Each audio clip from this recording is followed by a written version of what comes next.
I tried a thing in Red Rock last year that's like a 13 plus-ish little thing, and sadly the crux is protected by a ball nut, and you're just kind of like, this is dumb. If this is the thing keeping you off a ledge, I'm kind of like, I should add a bolt. This is Climbing Gold.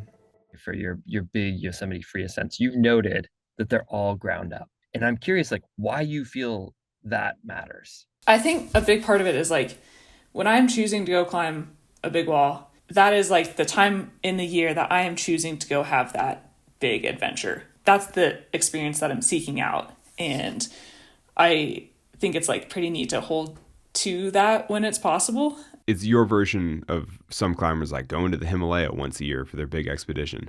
Like what you're describing is El Cap is your big expedition each year, and you're choosing to do it alpine style or whatever. Like basically you're trying to do good style on your big adventure of the year. Yeah, I mean, the whole style thing is like such an interesting discussion. But to me, like it is important to tackle these objectives in a way that, or like in a style that feels, I don't know the best way to say it, but like something that I'm going to be proud of. And like, I am not going to judge someone else for like stancing a pitch or blah, blah, blah. It's like, as long as you're stating it and obvious about it and like not trying to like have all this vague reporting or whatever, but like, I don't care how you do it. Just say how you did it.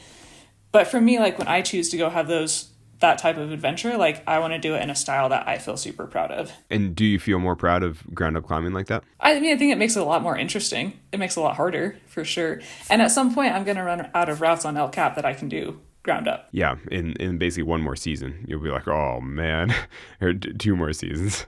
I think it's going to be pretty hard for me to go do the nose without checking out changing corners or whatever. Like at some point, I'm going to have to compromise on that style, I think, which will be an interesting point. But because we've already been talking about your viral video on the Book of Hate, what's the whole controversy about people adding bolts to the Book of Hate, or like what's that all about? Like sometimes since when I did it in 2023, and then when Sasha and Matilda or Laura did it, in 2024, somewhere in that year, someone added a bolt in the crux.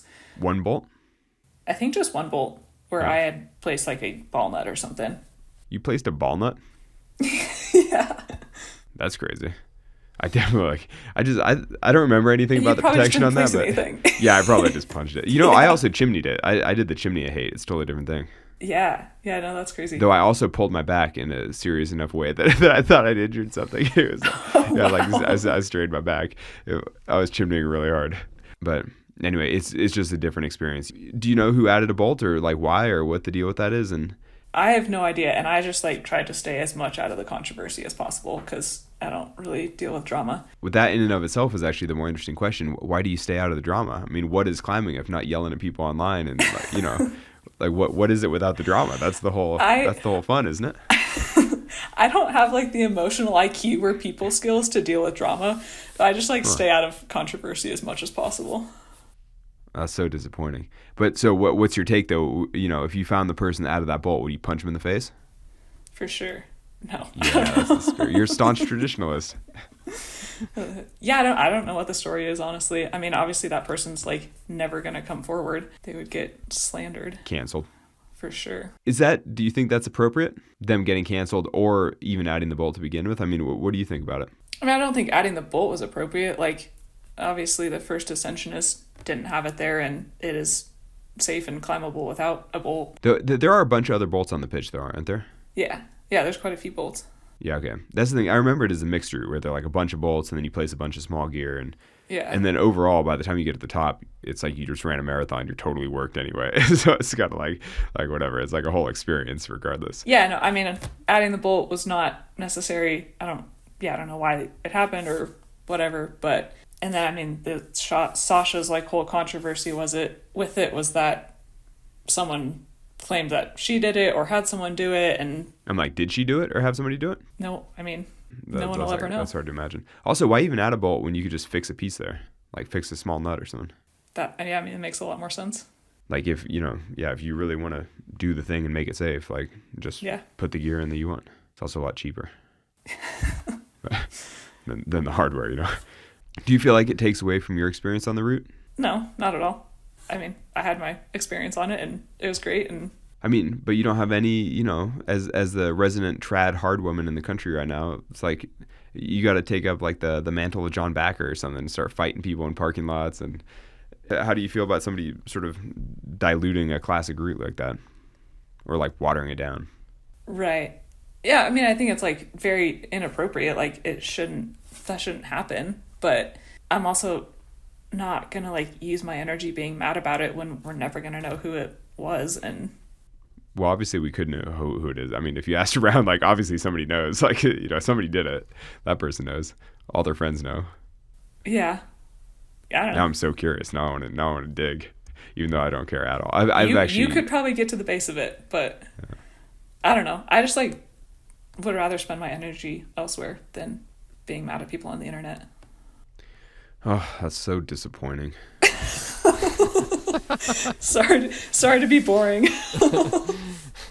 No, I personally have always felt the same, where it's like all the bolting conflict, you're like, is it worth the energy to chop something or to like destroy, you're kind of like, it's like, if you don't want to clip the bolt, don't clip the bolt. But, and obviously you just discourage that kind of behavior, but it's also like, is it worth losing sleep over? It's like, probably not.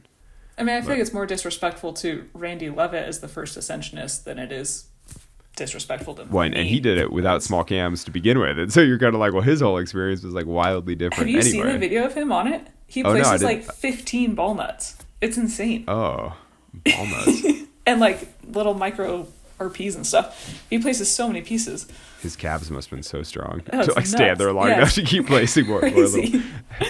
Like that's something. Actually, very impressive. I've got a poster of him on the Book of Hate up in the gym now. Oh, nice. So I've got a nice little thing next to the hangboard of Randy Levitt on the Book of Hate. He signed it. It was a nice. Yeah, check out how many pieces are in there. Yeah, it's not a wide enough shot. You just see like him and the.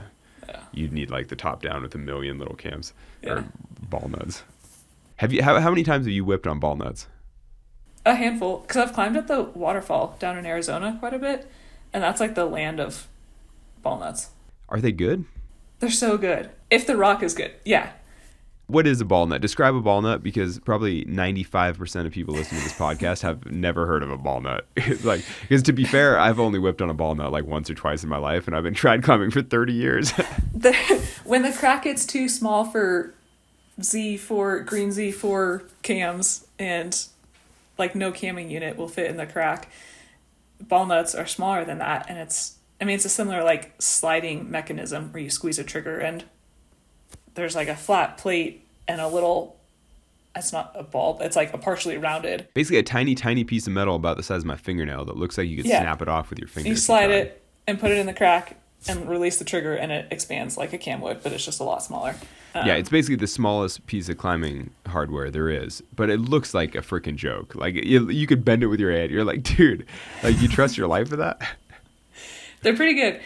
Like the basalt at the waterfall is so solid that like those are really good pieces. Yeah, I tried a thing in Red Rock last year that's like a 13 plus-ish little thing, and sadly the crux is protected by a ball nut, and you're just kind of like, this is dumb. I wouldn't be psyched on it on sandstone. I mean, yeah, exactly. It's like good rock, but it's not, sandstone. And the ball nut is so small. And I'm kind of like, if this is the thing keeping you off a ledge, I'm kind of like, I should add a bolt. Yeah. But, no, I would agree with that. But sadly, it's like an old aid line and whatever. But this is the classic example where the first Ascensionist doesn't want to add a bolt because they're aid climbers and they're like, A2 is rad. And you're kind of like, well, yeah, I could nail a freaking pin into the handhold, but does that make it better for anybody? Like, this is totally stupid. Like, obviously, you should add a bolt. But... yeah, I mean, I think there's times when that's the appropriate case and times when there's not. Like, and I think talking to the first Ascensionist and whatever, gathering permission is probably the way to go about it.